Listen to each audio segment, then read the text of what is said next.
All right, so it's the What Happened to Music podcast, and Joe has a question for me. So, as a saxophone player who plays mostly a single line instrument, why don't guitar players always understand chord extensions when I talk to them? That's a good question. Like, I play a little bit of piano, which is really when I understood how chords worked. But I have worked with guitarists who I'll be like, oh, you play the flat nine. And they'll be like, what? Or incorrect about it, yeah. Or be completely incorrect about it and be adamant about what they say. Yeah, it's, and I see this all the time on the internet. There's a lot of bad information about which extensions. Even things with like slash chords. Yeah. There's people that don't understand that slash means that the note is in the bass. Right. They'd like, oh no, it means, and I'll be honest with you, when I was like first learning in like 8th grade, I'm like, oh, that means like I could probably play either one. Seriously, if I were to see a G/D, I'm like, oh, I could probably play a G chord or a D chord. Fielder's choice. I like, as a guitar player, your big advantage is you are a chordal instrument. Yeah, you would think meaning you play chords. Wouldn't you want to be able to play chords? The issue is with guitar, and this is 99.9% of guitars, there's no set way to get to your end goal on the instrument. It's not like most sax players. It's like, okay, I was in 4th grade band, and then I was in middle school band, and I learned this, and you come out with a very similar set of skills. Guitarists are just out there grabbing whatever they can from, and it's exactly what I did. Oh, this person I have this skill from, and this article from Guitar World I have this skill from, assuming that I was able to read it correctly. But the guitarists have no set way to get there. So it's, basically, instead of saying, I'm going to take a road trip, and this is the road I'm going to take, it's just driving around, and then eventually you just end up at a point. And I feel that's part of the problem. Guitarists can get away with a couple of shapes. For the most part, it's like, okay, I know some bar chords, and I have some variations of some bar chords. As you know, like a major chord and a minor chord will basically kind of work over 99% of situations. Yeah. It's like, oh man, you didn't play a G7. It's like, okay, well I played a G major, and that doesn't step on anything, or you know what I mean. So that does for the most part work. And it's until once you start getting into jazz and you start seeing those upper extensions, that's important. Yeah. And that has part to do with it. With you don't necessarily have the use of upper extensions in most music.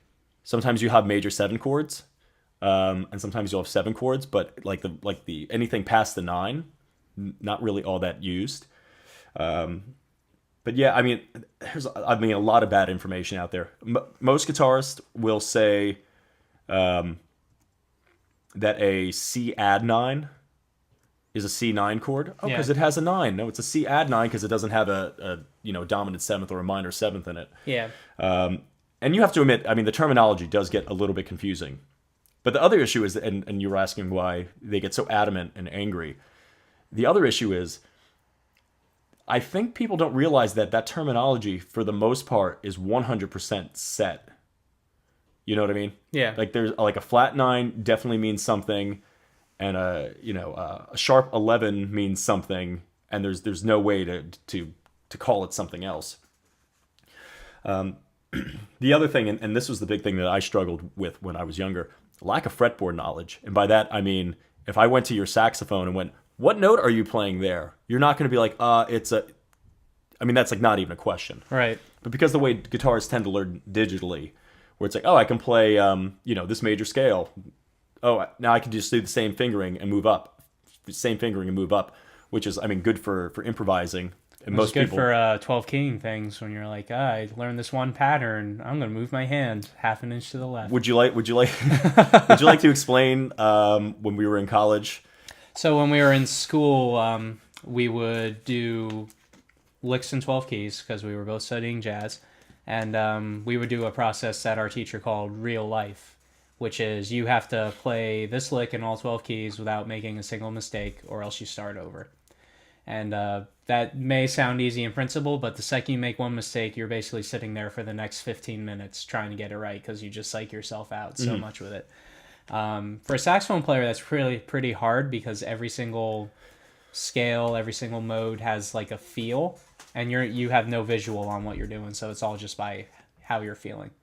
You have to really know the instrument. You to have do to that. know what you're doing to nail it out like that. I mean, you had to practice for quite a bit to be able to do that. Yeah.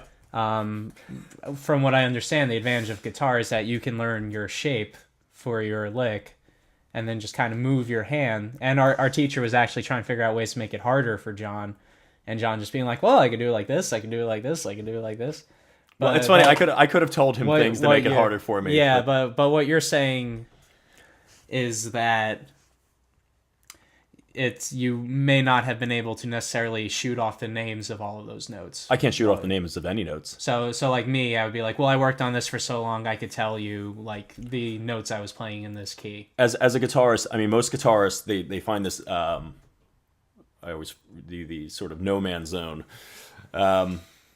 where the interior strings, right? Yeah. So the G and the D string, and then like everything past like the 7th fret, it's just like those two areas are like most guitarists just can't figure out what they are, because usually what ends up happening is you're playing in a scale passage if you're doing rock or jazz, and you're thinking, oh, I'm going to go up the scale. Now you might be thinking, oh, that's the 6th degree of the whatever scale I'm in, but because you can do it all digitally, it's a problem.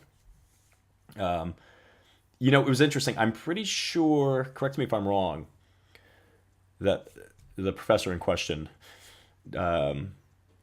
didn't realize initially that it was that much easier for me until he realized, wait a second, this isn't like a problem at all in terms of just like, oh, I could just shift my hand. No, I don't know.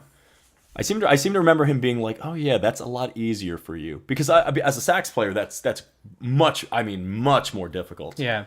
I would have to learn the lick and then just learn how to shift it, as opposed to like learning how to play it in 12 other keys.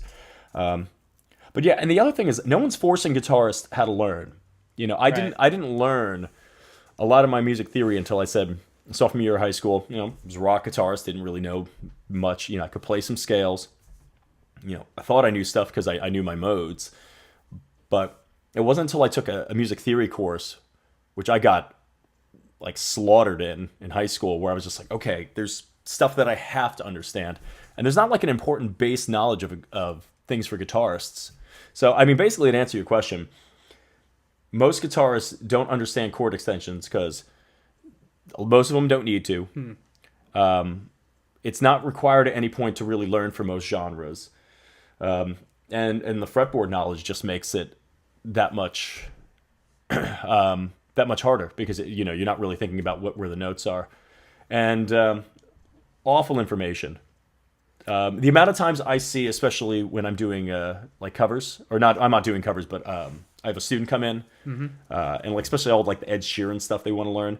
We'll always have like sort of those B sus chords, like B sus2 or A sus2, and the amount of times those are listed as 9s, like so it'll be listed as like B9.